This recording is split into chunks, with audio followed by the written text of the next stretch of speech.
Doctor साहब अपने clinic में बैठकर रोगियों को दवा दे रहे थे जो उनके क्लिनिक में रोगी आ रहे थे। फिर डॉक्टर साहब की नज़र एक 14 साल के बच्चे पर पड़ती है जो बिना किसी अभिभावक के, बिना किसी माता पिता के उनके क्लिनिक में आता है और आकर के कुर्सी पर बैठ जाता है। दोस्तों, डॉक्टर साहब रोगियों को दवा देते हैं और दवा देते देते सारे रोगी वहाँ से चले जाते हैं। उस लड़के को, उस 14 साल के बच्चे को उस कुर्सी पर बैठे बैठे 2.5 से 3 घंटा हो जाता है। जब डॉक्टर साहब देखते हैं कि वो बच्चा उनके पास नहीं आ रहा है तो फिर वो उस बच्चे को अपने पास बुलाते हैं और उससे पूछते हैं कि बेटा, क्या करने आए हो तुम यहाँ पर और तुम्हारे माता पिता कहाँ हैं। तो बच्चा बोलता है कि मेरे माता पिता मेरे साथ नहीं आए हैं, मैं अकेला ही आया हूँ। तो डॉक्टर साहब बोलते हैं कि ठीक है, तो फिर किस लिए आए हो तुम, कहीं तुम्हारे बुखार है या तुम्हें चोट लगी है। तो बच्चा बोलता है कि डॉक्टर साहब, मेरे चोट लग गई है और मैं उसका इलाज कराने आया हूँ। डॉक्टर साहब बोलते हैं कि ठीक है, तो दिखाओ कहाँ चोट लगी है तुम्हें। तो जो बच्चा होता है वो अपनी पैंट की चेन को खोलता है। दोस्तों, जैसे ही बच्चा पैंट की चेन को खोलने लगता है वैसे ही डॉक्टर साहब बच्चे से बोलते हैं कि यहाँ लगी है तुम्हारी चोट। तो बच्चा बोलता है कि हाँ डॉक्टर साहब, यहीं लगी है मेरी चोट, ज़रा दिखाओ। तो बच्चा उस अंग को दिखाता है। दोस्तों, जैसे ही डॉक्टर साहब ने उस बच्चे के उस अंग को देखा तो उनके हवा उड़ गई।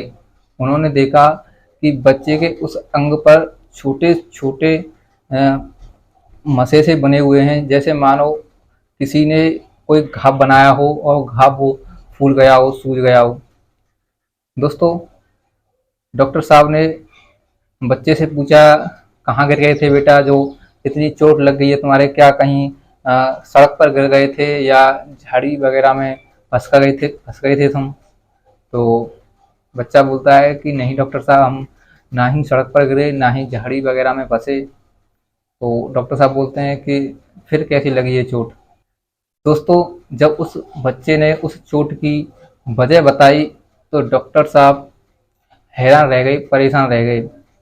उन्हें समझ में नहीं आया कि आखिर एक बच्चे के साथ कोई औरत ऐसा कैसे कर सकती है। आइए दोस्तों, जानते हैं इस कहानी के माध्यम से कि उस बच्चे के साथ ऐसी हरकत किसने की और उस बच्चे का जो अंग था वो ऐसे कैसे क्षतिग्रस्त हुआ। लेकिन दोस्तों, वीडियो में आगे बढ़ने से पहले वही रिक्वेस्ट है कि वीडियो को लाइक कर दीजिए और अगर चैनल पर पहली बार आए तो चैनल को भी सब्सक्राइब कर लीजिए, जिससे कि मेरा मनोबल बढ़ता रहे और मैं आपके लिए ऐसी सच्ची सच्ची कहानियाँ लाता रहूँ। चलिए दोस्तों, कहानी शुरू करते हैं। दोस्तों, ये सच्ची घटना बरेली की है। जब वो बच्चा अपने उस क्षतिग्रस्त अंग को लेकर के उसका इलाज कराने के लिए जब उस डॉक्टर के पास जाता है तो डॉक्टर उस बच्चे से उस अंग के बारे में पूछता है कि बेटा, इस अंग को किसने क्षतिग्रस्त किया है। तो फिर वो बच्चा उस डॉक्टर को सब कुछ सच सच बता देता है। वो उस डॉक्टर से कहता है कि डॉक्टर साहब, मेरा नाम योगेश है और मैं पास ही की एक बस्ती में रहता हूँ। हमारे यहाँ पर एक चाची रहती हैं, हम उनका बहुत सम्मान करते हैं क्योंकि अभी 2 महीने पहले उनके पति का देहांत हो गया था। जब उनके पति का देहांत हो गया था तो हम उन्हें और ज़्यादा प्यार करने लग गए क्योंकि उनका इस संसार में अब कोई भी सहारा नहीं बचा था। हम उनसे और ज़्यादा लगाव रखने लग गए। गांव के सभी बच्चे उनसे लगाव रखने लग गए। वो हमसे कुछ भी सामान मंगा लेती थी, हम तुरंत उन्हें सामान ला करके दे देते थे। एक दिन जब उन्होंने मुझसे सामान मंगाया तो सामान ले जाते वक्त थोड़ा समय ज़्यादा हो गया और रात के करीब 8 बज गई। जब मैं सामान ले जा करके उनके घर पहुंचा तो वो नहा रही थीं और मैंने उन्हें नहाते हुए देख लिया और उन्होंने भी मुझे नहाते हुए देख लिया। फिर उन्होंने मुझे ज़बरदस्ती से बाथरूम में खींच लिया। डॉक्टर साहब, मैं बहक गया था, मैं भावनाओं में बहक गया था।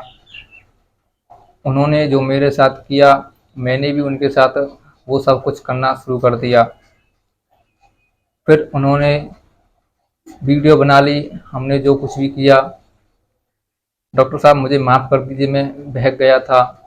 फिर बाद में उन्होंने उस वीडियो के द्वारा मुझे धमकाना शुरू कर दिया और रोज़ रोज़ संबंध बनाना मेरे साथ ज़बरदस्ती से शुरू कर दिया। कुछ दिनों तक तो मैंने भी उनके साथ मज़े लिए, लेकिन जब बाद में मुझे पता चला कि इनके साथ संबंध बनाना सही नहीं है तो मैंने भागने की कोशिश की, लेकिन उन्होंने मुझे बहुत ज़्यादा धमका दिया। उस वीडियो के द्वारा कहा कि अगर तुम यहाँ से कहीं जाओगे तो तुम्हारी उम्र अभी 14-15 साल है और मैं इस वीडियो को वायरल कर दूंगी, फिर तुम कहीं के भी नहीं रहोगे। दोस्तों, उस बच्चे के मुंह से ये सुनने के बाद कि उस बच्चे ने भी उस 27 साल की महिला के साथ संबंध बनाए हैं, तो डॉक्टर साहब बच्चे से बोलते हैं कि बेटे इसमें गलती तो तुम्हारी भी है। बच्चा बोलता है कि डॉक्टर साहब गलती तो मेरी भी है, लेकिन मैं कुछ नहीं कर सकता था, तब मैं बहक गया था भावनाओं में।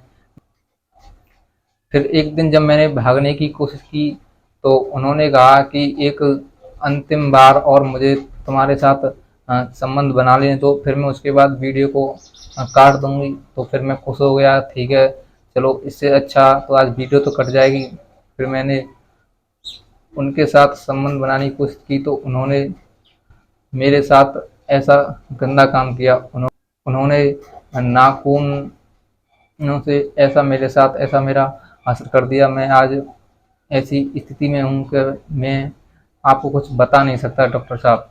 डॉक्टर साहब उस बच्चे से बोलते हैं कि ठीक है, अब जो तुमने किया वो किया, अब आगे ऐसी गलती कभी मत करना।